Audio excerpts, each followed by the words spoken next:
guys, and welcome to another episode of Woke by Accident Podcast, a weekly chat about socially conscious topics impacting the culture. Glad to be back for another week. Thank you guys for tuning in. And if you're catching the replay, thank you for that as well. We are excited to introduce our co host, Simbaza, host and creator of the Simpaza podcast, hailing from the Republic of Kenya in East Africa. Simbaza has made a remarkable impact in the podcasting world, earning 3 nominations for the Best African Diasporan Podcast by the APVA. He was a presenter at the 2024 Afros Audio Podcast Festival and recently returned from the 2025 Podfest. So, Simbaza brings a wealth of knowledge and unique perspectives to the show. Welcome, Simbaza. How are you? I am doing awesome, Jen. And how about you today? Pretty good. Thank you. So, yeah, we have another great show for you guys. We have another great guest. And we are going to be continuing a conversation that we had on a prior episode. But before we get to that, how are any thoughts about the show before we get rolling? Oh, I like the fact that we are continuing this episode from what we had started from, and it's a great conversation, and I think it's one that will kind of piggyback from what we started off to what we have now, and this conversation is going to be interesting for today. One thing I was going to say, hey, I've got some. This is a merch that I got from the Podfest. Cube Money. We'll talk about Cube Money one time, but this is Cube Money that I'm wearing today. I forgot who the hat is from, but yeah, Okay. you get a lot of merchandise from there, so this is part of it. So yeah, and That's pretty cool. And you were so vague about the prior episode. So we actually were referring to episode 189, where we had our prior guest, Miss Trisha Dawkins, who shared about the deaf community and hard of hearing individuals and how we can be more supportive. She is our Miss Dawkins was a ASL interpreter, and so she shared about her experience and things that she experiences as an interpreter working with the community. And so we wanted to continue that conversation, and our guests will share more on that subject matter. So, before we introduce our guests, Simbaza will bring a word of affirmation. Some of our recent episodes, we definitely promote and encourage positive mental health behaviors and practices. So we want to bring you a word of affirmation. And so Sambaza will give us a word of affirmation. sure. This week's affirmation is from a guy called Asante Amin, and this is actually going with the what do you call it, Black History Month. That's what we're trying to celebrate. We're actually starting a bit early, and here's how it goes. My very existence is a manifestation of victory, healing, and abundant black joy. I am Asante Amin, and I've come as an ancestor's wildest dreams. I'm a soul scientist, calling forth new realities with every note I play, and I will continue to radically imagine a vibrant future for my people.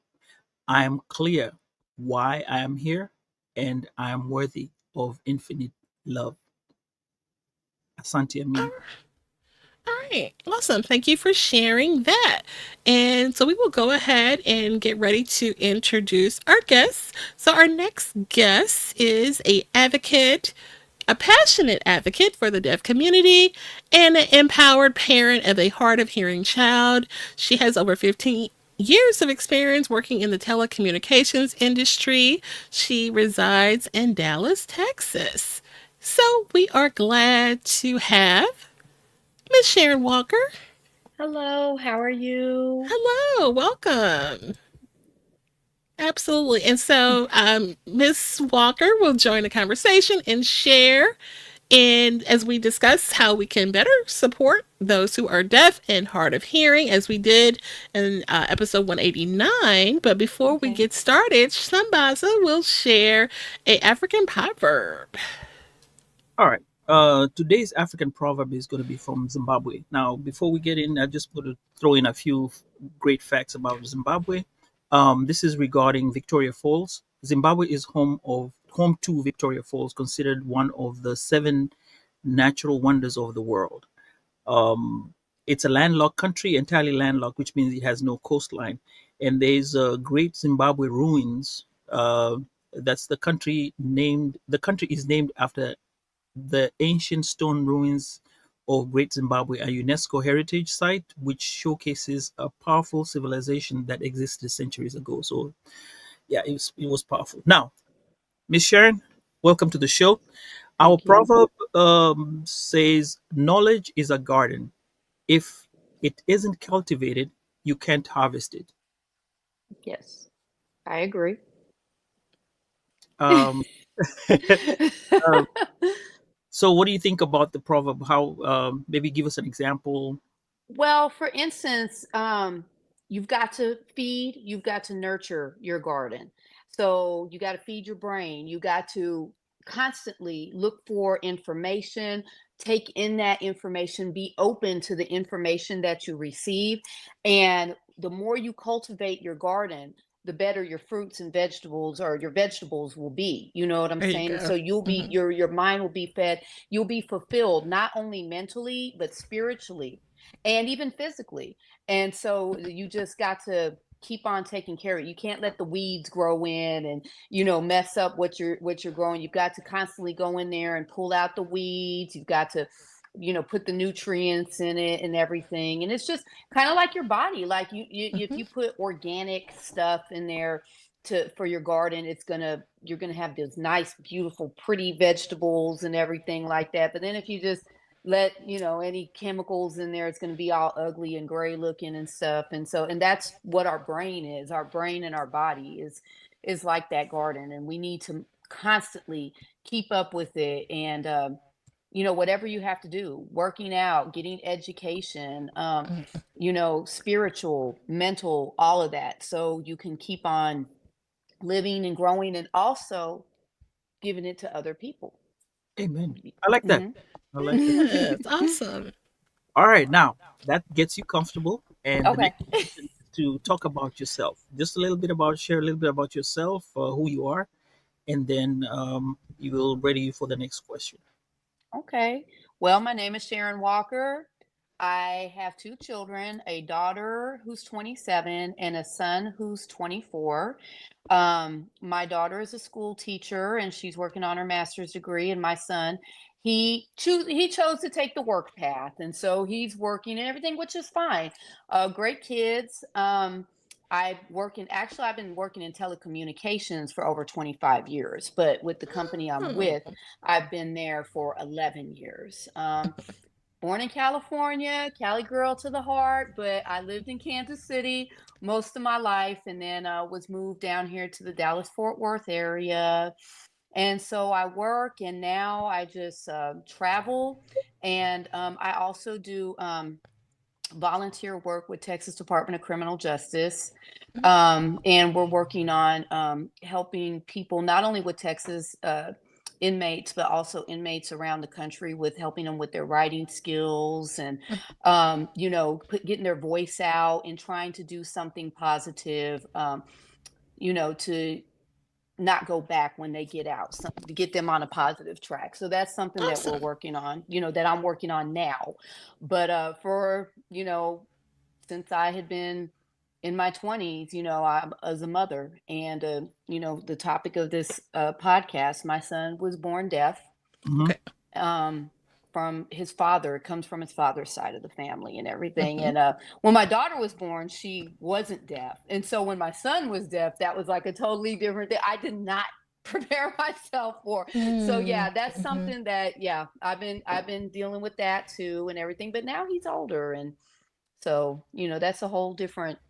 He's Okay, very independent. So yeah. so Good. Good. I'm Hmm. gonna take you back to where you started when he was first diagnosed Hmm. as as deaf or hard of hearing. Yes. How did you feel at that moment? And then take us through the process. How did you process the news as a parent?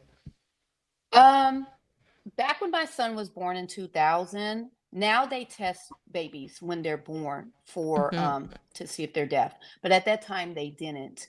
And my son was not responding to me like a baby would. Like if a baby hears you crying, I mean, if that baby hears your voice and they're crying, they calm down and everything. And my son wouldn't do that. He got the best sleep in the house. Like we used to go and put a mirror under his nose, like because he would just sleep a lot, you know. Mhm. But one day I was talking to my ex-husband, and I was like, I think Perry might, be kind of slow or something. We need to get him checked out. And he was like, Sharon, he's deaf. And I was like, you think? And he was like, yeah, see, he's hard of hearing. His father is deaf.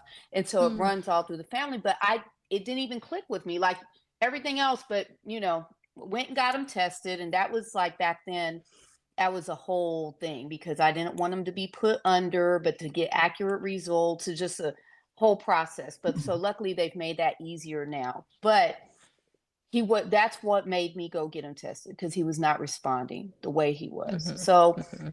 when after we had him tested, he was considered severe to profound hearing loss, and I was sad for him. Now, mind you, there, it's kind of picking and choosing which disability is worse. You know what I'm saying? But I started, thinking about, but I was sad because I know kids are mean and I was scared for him. I didn't want him to get teased or anything like that.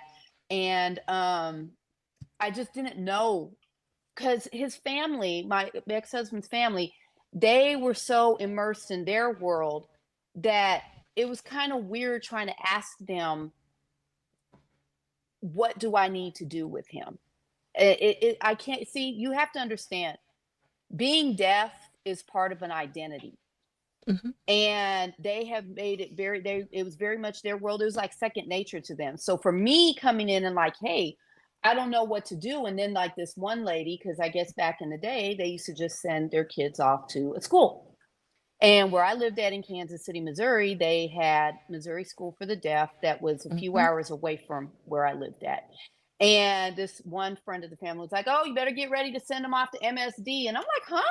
I'm not sending my baby off to away from me." And so I felt very protective of him. Till this day, I'm still kind of protective of him. I felt sad for him.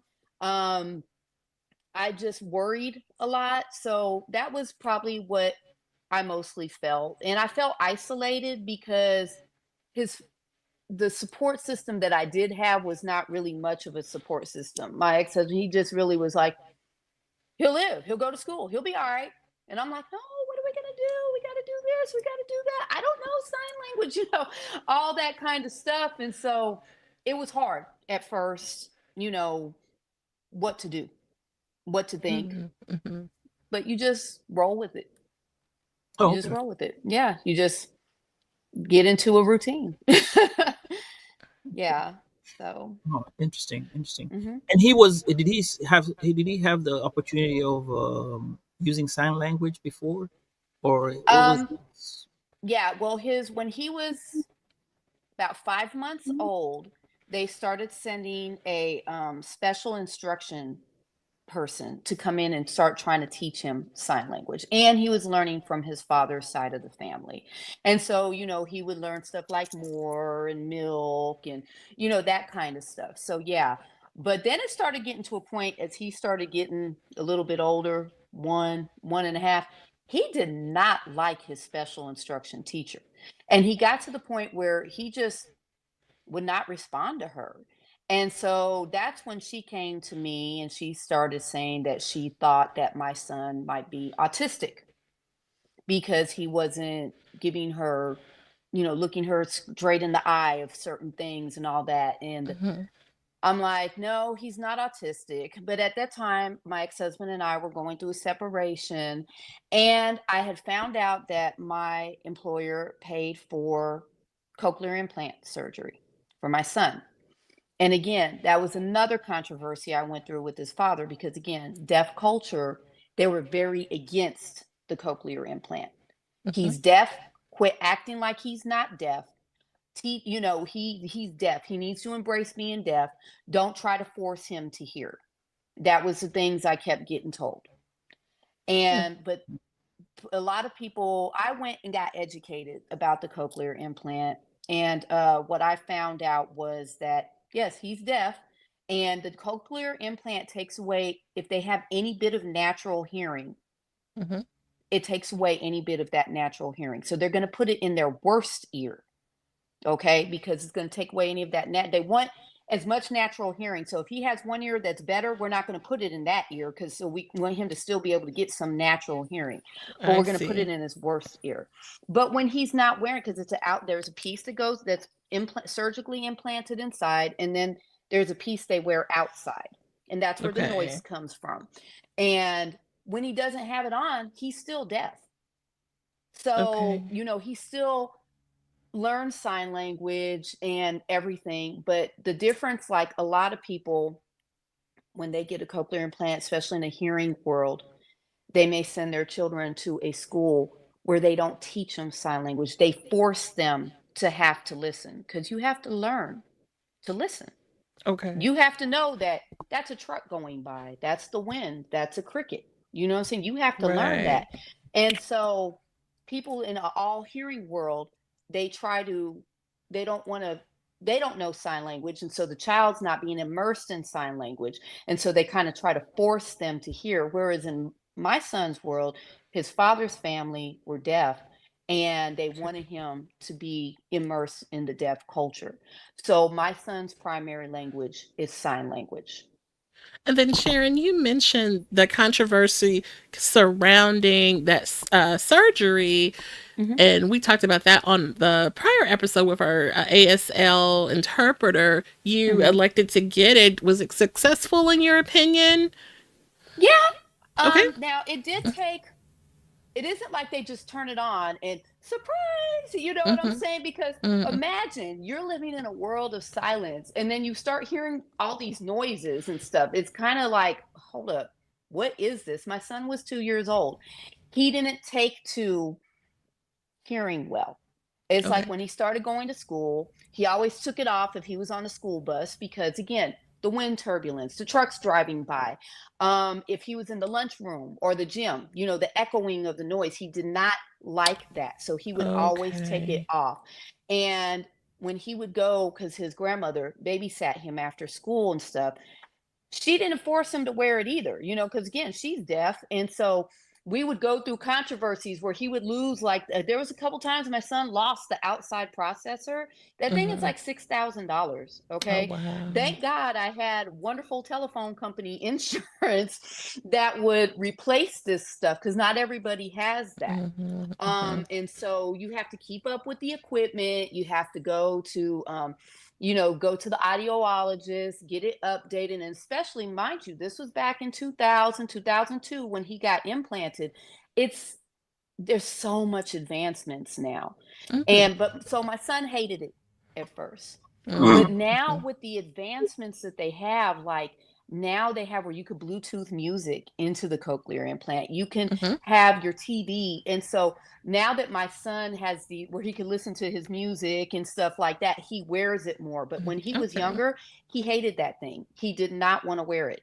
And again, it was a constant battle between me and his father of making him wear it. His father wouldn't make him wear it. His father's family wouldn't, but then here I am and my family, we're making him wear it. So, Okay. yeah, that was a battle. Mm-hmm. Now, there's this issue that we talk about, the dinner table syndrome. Have you heard about that before? No.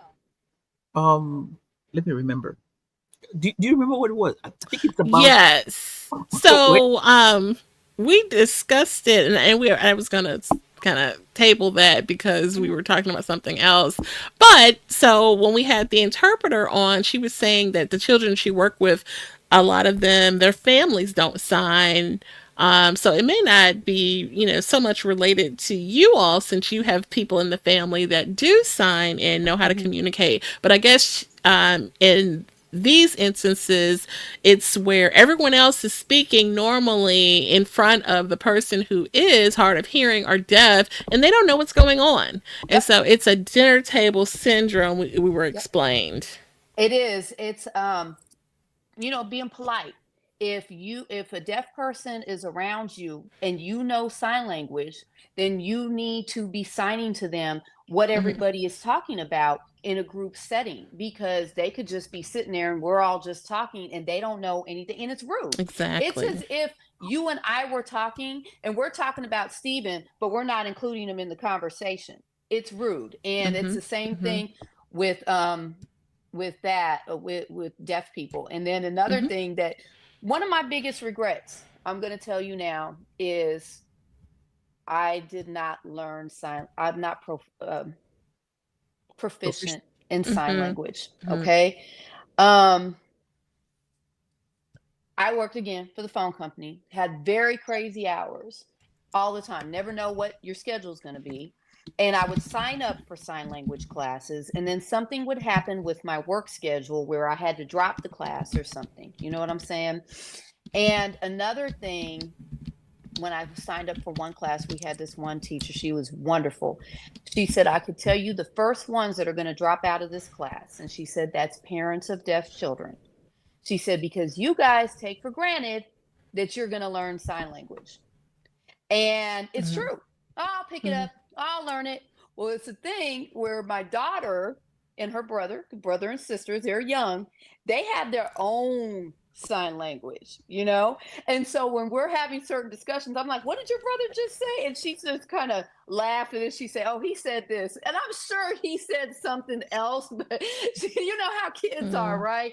But they developed their own sign language and everything. And I'm Yeah. sure there was some things I was left out of in conversations, especially between the siblings, because I did not become proficient in the sign language, and also because they also developed as siblings their own little special ones. So Mhm. um it's a struggle when you're having to work. And then, like I said, at that then my ex-husband and I, we divorced and everything, and I didn't really have a lot of support from him on that type of thing Mhm. with communication with my son. And so a lot of times it was delegated to typing on the cell phone or writing things out. And boy, you should see some arguments him and I had writing things out and stuff like that. Mhm. And but Mhm. learning about the deaf culture, not turning your back when they're talking, not turning your head. Oh, when my son would get mad, first thing he'd do is turn his head. I mean, like letting me know I am not listening to you. And Mm. so Okay. you've got to learn, those certain, you've got to be polite, and you've got to learn to have eye contact, to include, make them feel welcome.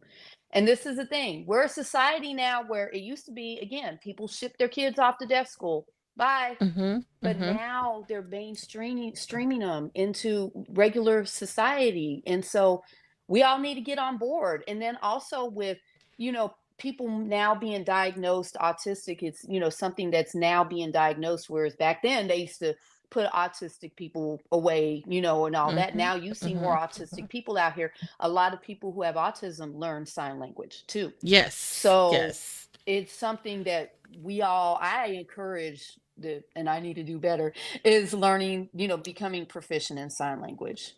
Okay. Yeah.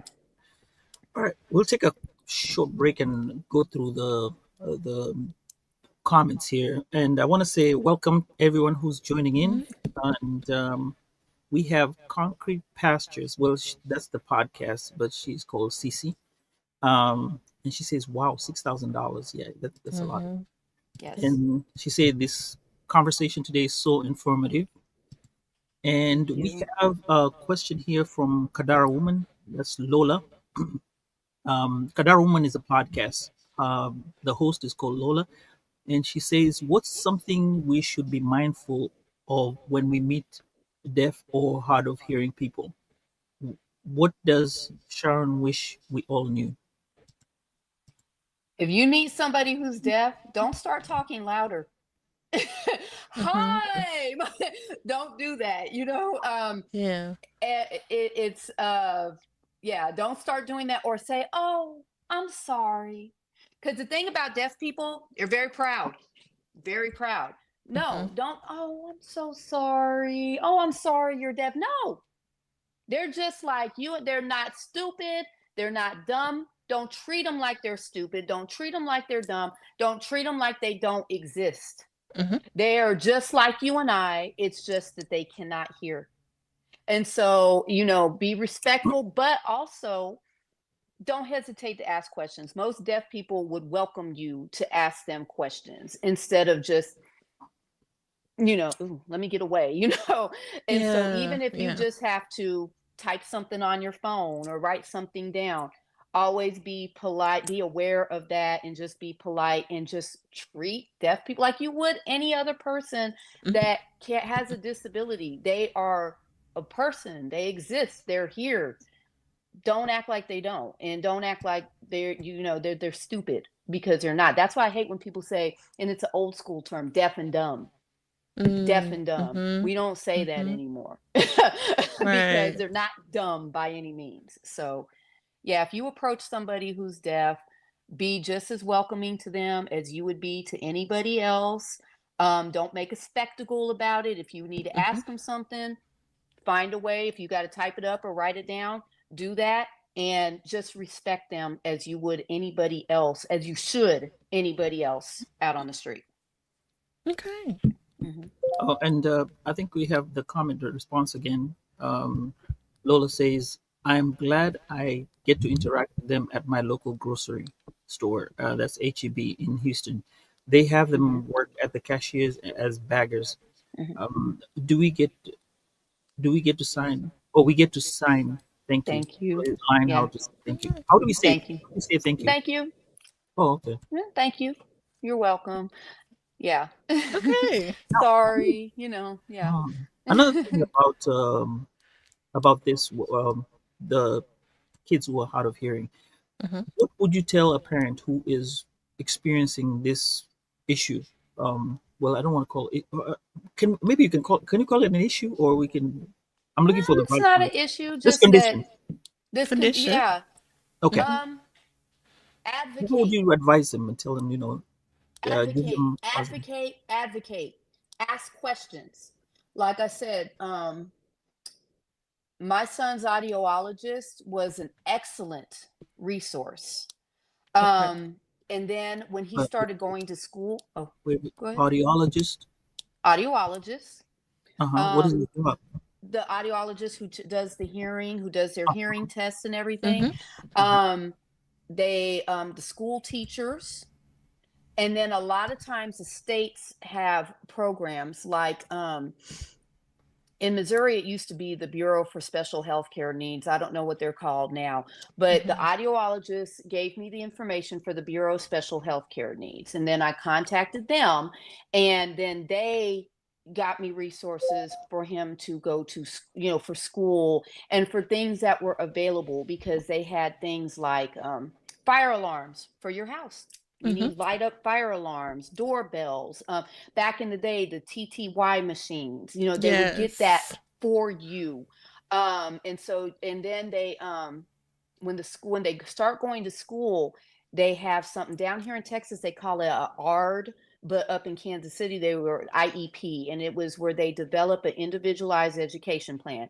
They do it for children that have learning disabilities, whatever it is, but that do not be embarrassed to get that for your child. And I say that to anybody. If your child has any type of psychological issues, whatever, you don't want to label on your child. No, get that IEP set up for your child in school, because sets up protections for your Mhm. child. Mhm. Okay. They set up a plan. So if your child gets behind on something, how we're going to help get them caught up, certain devices they may need, even down to how they're going to get transported to school. Okay. And I had come into a couple issues. Well, first of all, like I was telling you, my son didn't like his special instruction teacher. Mhm. And one day, another teacher had come in, and she was hard of hearing. And she was like, he needs to be around other deaf children. Okay. And so she had got my son into a program where other deaf children, it's called Children's TLC. And that same teacher that thought my son was autistic, she had to go to Children's TLC one day, and she seen my son, and she was like, oh my gosh, He's like a totally different boy. He was Mm. so responsive and everything. And even my son, up until he graduated high school here, they sent him to a school where they had other deaf students. Because he was mainstreamed in all his classes, because a lot of times deaf children are get behind in reading and comprehension. But my Okay. son was not. And so he had the opportunity to go to the same school as his sister and just have an interpreter go with him, follow him. But he wanted to stay in the school where the other deaf students was because that's his culture, his community, the people he knew. And Mhm. so, but anyway, we went through an issue where they wanted to ship my son to some other school. And I was like, nope, nope, I want him to go to this school. And you have to advocate, ask for your rights, ask questions, go to those ARD meetings, go to, to the ARD IEP meetings. Even if you Mhm. have to work or something and you can't appear, ask, can you get on a Mhm. conference call? Ask questions, advocate, advocate, advocate. Talk to your child, ask them how they're doing in school. Email the teacher, ask them, are they having problems? Are they getting bullied or anything? You just got to advocate with passion with your child, because if you don't do it, they're not going to do it. And Sure. sometimes, Sure. I've dealt with, my little sister had certain psychological issues where sometimes if you're not a cookie cutter kid, schools are quick to want to push you to the side. Okay, Mhm. well, Mhm. no, my child is here and he has a parent who cares about him. And so you're not going to get that by on me.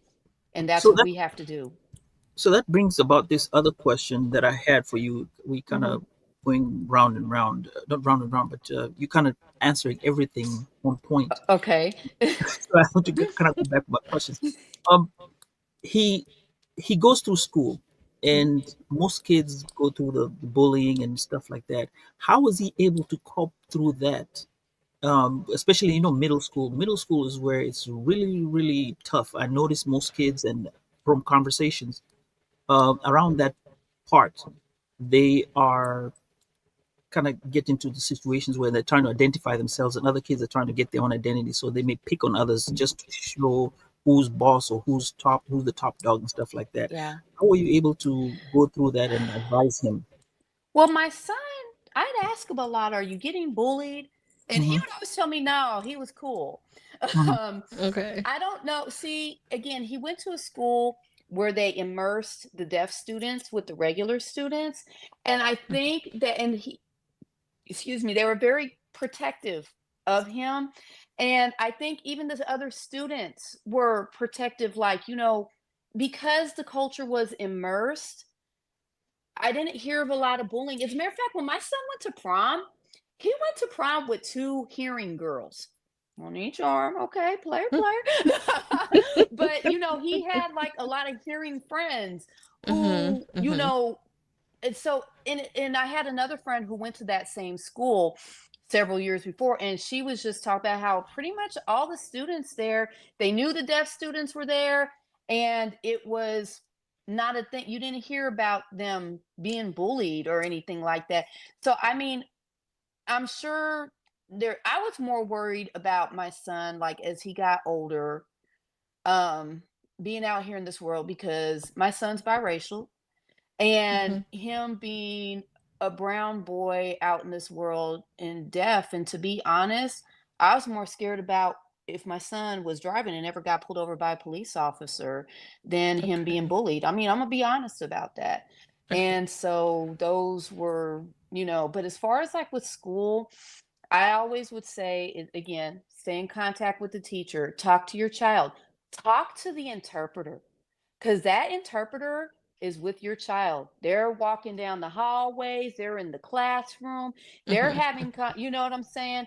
They they're going to be a little more aware of certain things. And so if you need to, talk to the interpreter at, and say, hey, I think my child's being bullied. And if you have to get the administration in there and talk, but you've got to instill pride in your child, like we have to Mhm. do just if they're Mhm. hearing, but also be even more when they're deaf. You're not stupid. You're this. Do not allow people to do this to you. Do not. And you just have to keep doing that. And like I said, if my son was being bullied, he didn't tell me about it. Okay. And Um, there was no that's real good. signs of Good. it. So, yeah. I think I'll equate this. I'm going to equate it to my high school where you, people were from different communities, and we never realized what community they were in until maybe we left. So Hmm. if you're part of the school and we go with you every single day, we know we you are part of us. So we don't look at those things. Those things are like, okay, it's just he's there. He's one of us, and we Yeah. don't whatever is inadequacies or if there are any when you're not looking at that. Okay, Yeah. I get the point. That was awesome. We Yeah. got some something going on the chats. Um, let's see. Lola says the schools do that for non-deaf kids too. Parents should always advocate for their kids. So it That's Mm-hmm. goes. true. Mhm. That's true. Then she says again, I think that that was an amazing decision to immerse him in a school environment with hearing kids. Teaches the other hearing kids to be more emphatic too. Yes. Well, Mm-hmm. Yes. it was Because one of again, like I said, it used to be you see a deaf person, it's like, oh my gosh, that's a freak of nature. Oh my God, there's a deaf person. But now it is the more they're being immersed, and the young kids are starting to learn, you know what I'm saying? And like I said, you're always gonna have bullies. Like I had a coworker who told me her son was blind. And at his Mm-hmm. school, kids used to come up from behind him and push him down and do stuff like that. mm, Yeah. So kids Mm-hmm. can be mean. Again, like you have to do with any child. Stand up for your child. Stand up for Definitely. them and pay attention. And yeah, that's just what you have to do for all of our kids. We need to protect our babies. Mhm. Absolutely. Think we caught up. Oh, we had one other comment. Peace and oh gratitude yes. from Brother Ed. Thank you. Oh yeah, All yeah. right. Well, Thank you. he's Thank you. All right. And so I will say also that the schools, like down here in Texas, I forgot what the agency was called, but they changed it over to Texas Workforce. Mm-hmm. And towards the end, when my son was getting close to graduating from high school, they set him up with a Texas Workforce coordinator. And what they do is to state of Texas, they offer free in-state school tuition for deaf and hard of hearing. So Oh they wow. could go to any state university or college or whatever, and they set them up with person from Texas workforce, and they either set them up to go get started to go to college, or do they want to go to work. My Mm-hmm. son first started out with the college track, and he went to community college, and he decided he didn't want to go anymore, but he told them he wanted to start working. And they have great resources. They helped find him a job. Um, they provide an interpreter for him to do an interview. Um, work shoes, that kind of stuff. If he has a problem, any disciplinary issues or anything, he could go talk to his caseworker, and Okay. they, help him with all of that. And so my son, he works, he drives to work every day. He got a speeding Okay. ticket one day, okay? Okay. Oh, and they sent him when he was 18. Texas School for the Deaf offers a driver's education program, and they Hmm. sent him away for a month. He went down to Austin, Texas School for the Deaf, and they taught my son how to drive for free. I was just Did gonna not say, have what to did you pay for have that. to pay? Yeah, And that's it was good. great because yeah, I could teach somebody how to drive, but when you're deaf, a deaf person teaching a deaf, they teach them about those things to look for, the cues to look for, to make sure you're staying on point with your vision and everything. Mm-hmm. And I hate to Mm-hmm. say it, but my son, he drives better than his sister does. I do not worry Really when I ride in the car with my son. Okay, my daughter, I'm like, good. but my son, very calm, very good, no problems. And so Okay. again, you got to remember, a deaf person is just like anybody else. Hey, and yes, he drives, he listens to his music, Bluetooth into his cochlear implant, Mm-hmm. all that stuff. So, yeah.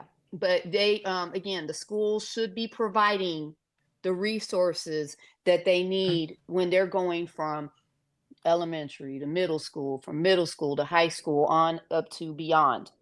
They should be Okay. providing those. And if they're not, then you need to call if there's any state agencies, look up anything for regarding disabilities that can help give resources. I feel like Texas has a lot more resources than what Missouri did Mm, at the time. I don't know if Missouri has Mm. gotten better.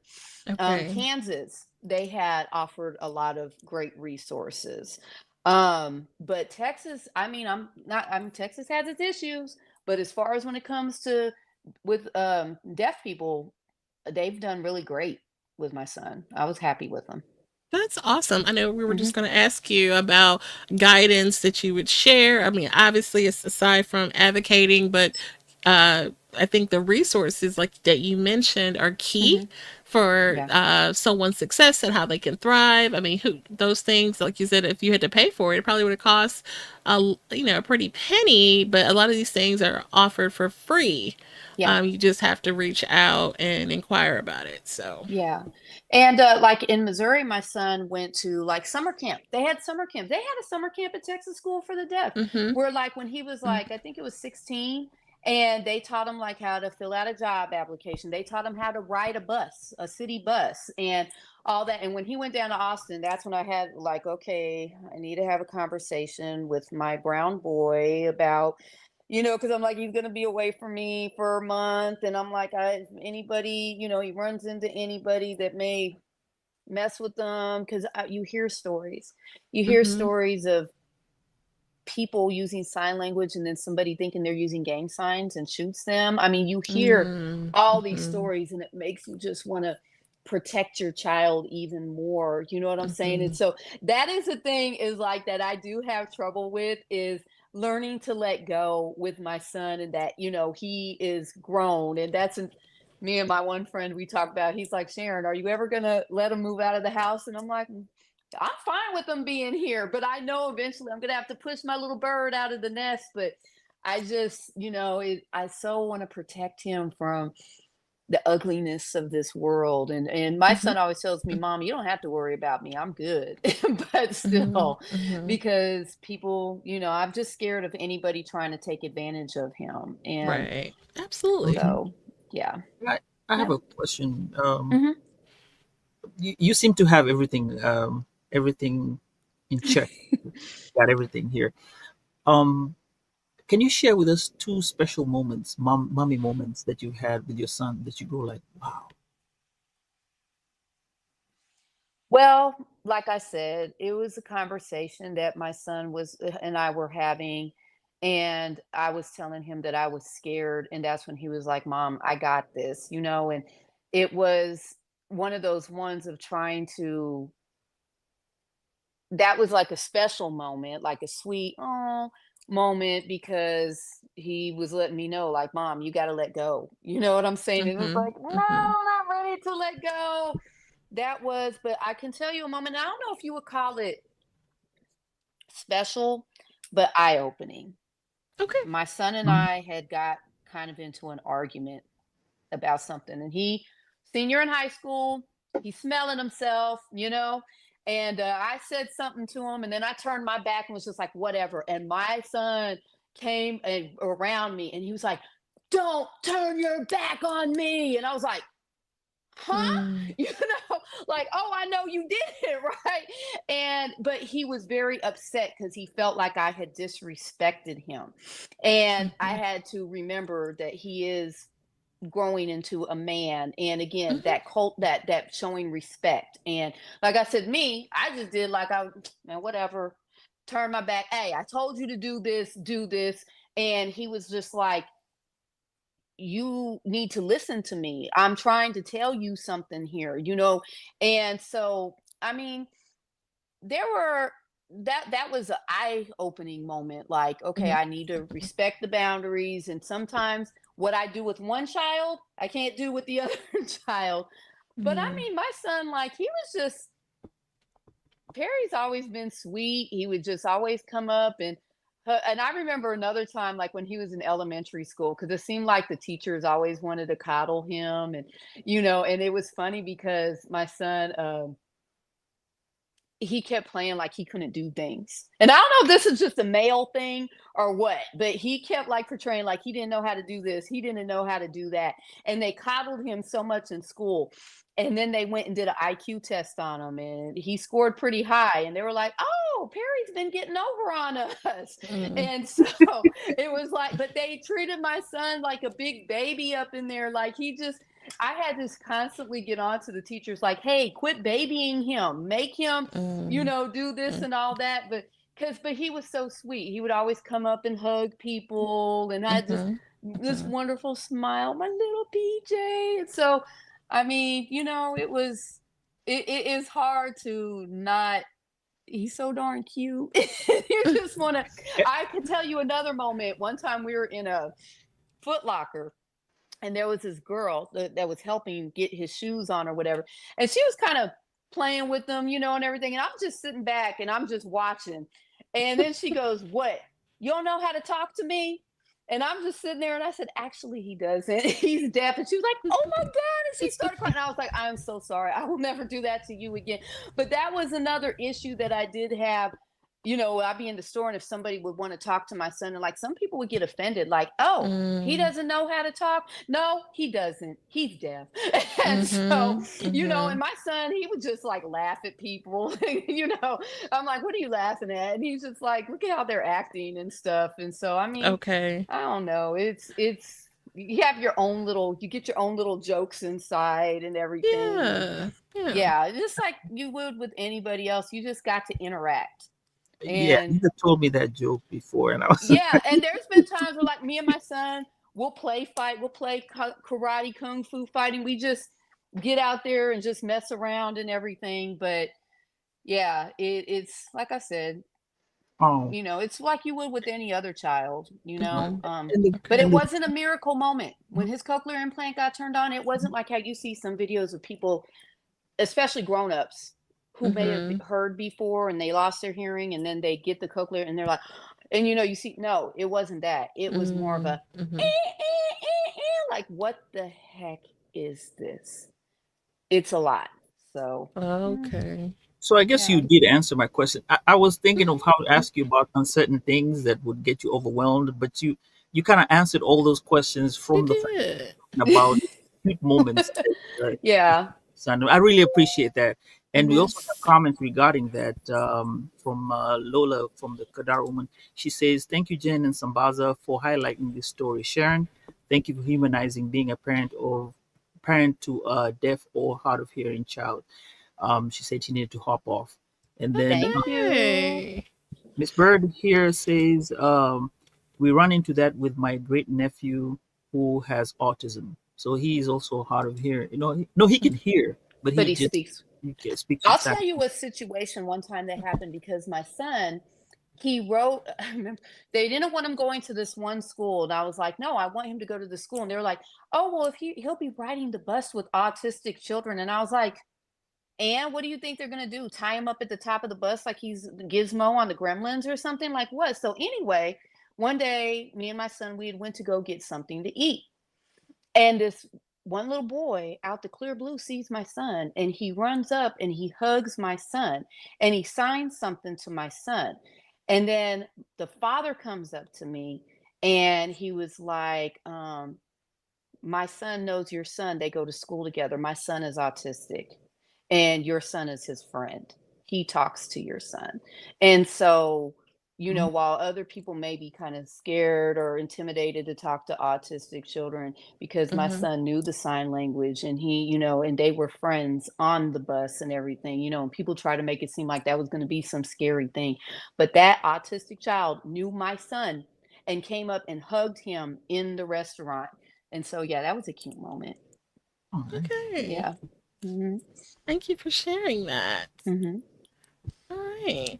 Anything else you want people to know? I mean, our purpose today was to amplify the needs and the support of the hard of hearing and deaf community with you sharing your experience. But anything you want us to know additionally? I think I've said it all. Advocate for your Yeah. child. Don't Hmm. be scared to talk to them. Treat them like you should anybody else. And remember that they're people too. Use your manners. If you don't know the Hmm. manners, look it up. Google is a great tool. And if you are ever presented the opportunity to learn sign language, let me tell you, take it from me, learn it. Learn it, Okay. because I think we're going to see more and more people out there talking in sign, and respect that ASL is a language. Hmm. It is their language. It's most, deaf and hard of hearing people's main language. And be respectful of that. Be respectful of, if deaf people, because the ones I've met, a lot of, especially deaf women I meet, are very passionate. And if you feel like they're being ignored and everything, instead of saying, oh, they're just emotional, no, try to understand that they may feel like somebody's not listening to them, not respecting them. And so you pay attention to that, be respectful of them, but don't be scared either. No, you've got to learn how to, you know, traverse the Balance. waters, I guess, as you would with anybody. You have Hmm. to learn not to be overboard with things, to find that happy medium and Okay. learn to be comfortable. And the best way to learn to be comfortable, go to those classes if you can. Be just, if you can, any programs or anything, you can involve yourself in, volunteer, or just read up, Google, learn the internet. People are meeting people from across the world. You know what I'm saying? Get yourself into Right. some conversation, into some groups with deaf and hard of hearing people. I mean, we meet people from all walks of life. And so immerse yourself in that. Oh, okay. Hmm. Mhm. We got a question here from Jackie. She says, "Do you know if sign language is universal?" Nope.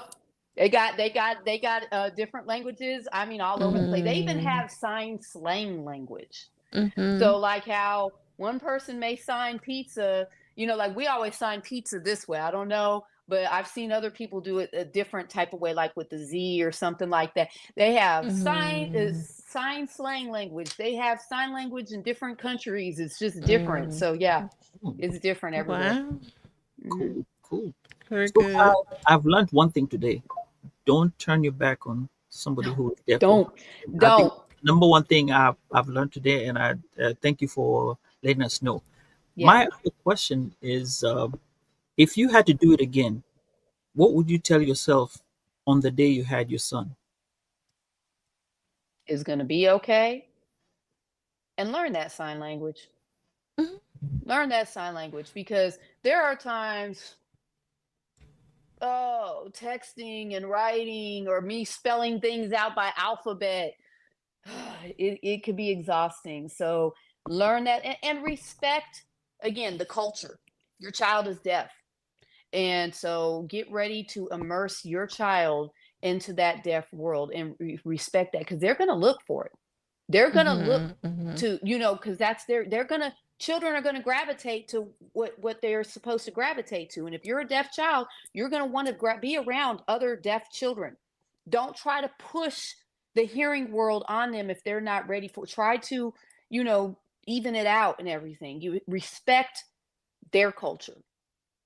And that's Okay. the only thing that I would say is me. I wish I would have did the sign language more.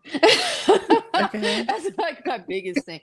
But don't worry, because there's Mhm. Mhm. resources out here. And you know when your child gets older and everything, they're gonna advocate for themselves too. So Okay.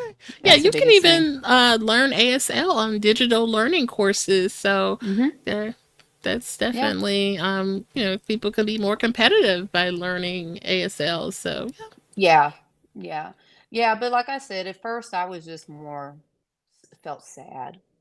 yeah. Hmm. But I would tell parents now, be I mean, is for all the bad things that's happening now, there's a lot of great things. And the great thing is, again, with the emergence of the internet and people, talking online and everything, that Hmm. we're immersing ourselves with that world more. And people are being better about, yes, you always run into mean people, but not so much, because now, and it's not a secret, it's nothing to be embarrassed about. It's Hmm. It is. It's one time I read a thing somebody wrote, and they were talking about children with disabilities, autism, whatever, and they did a like analogy of like they had planned this trip to go to Paris. They're going to go see the Eiffel Tower, and they had this, but then their plane landed them in the Netherlands.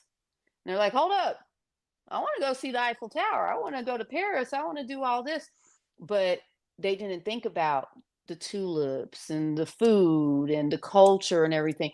And so once they learned about the Netherlands, they saw the Netherlands is just as beautiful, but a different kind of beautiful. And Mm-hmm. that's if you have a child that's born with a disability, don't look at it as, my child is not perfect. My child, oh my God, Mm-hmm. such a disappointment. Find the beauty in that disability. Find the beauty in that child. That's all you need to do. Just look at it as you were rerouted. God Mm-hmm. sent you on a different path. And that you know, don't let it get you down. Just it's a different path and just as beautiful. Okay. Mic drop. Mhm. Even Tiffany says, great analogy. Yes. Okay. Hi, Tiffany. Man, thank you so much. Yeah. It was a great conversation today. I think I've learned a lot more uh-huh. than what I had started off with. And I did Okay. express my fear in my previous show about when I thought my Really? son was, yes, I thought my son was going to be hard of hearing, and that Oh 24 no. hours was really tough. Well, he passed the test, but that's how he Mhm. is all the time, even up to date. Yeah. Those those issues with him, lazy. If not, Well, just as a we make fun parent, of we him, but get it's not he's lazy, but it's just fun.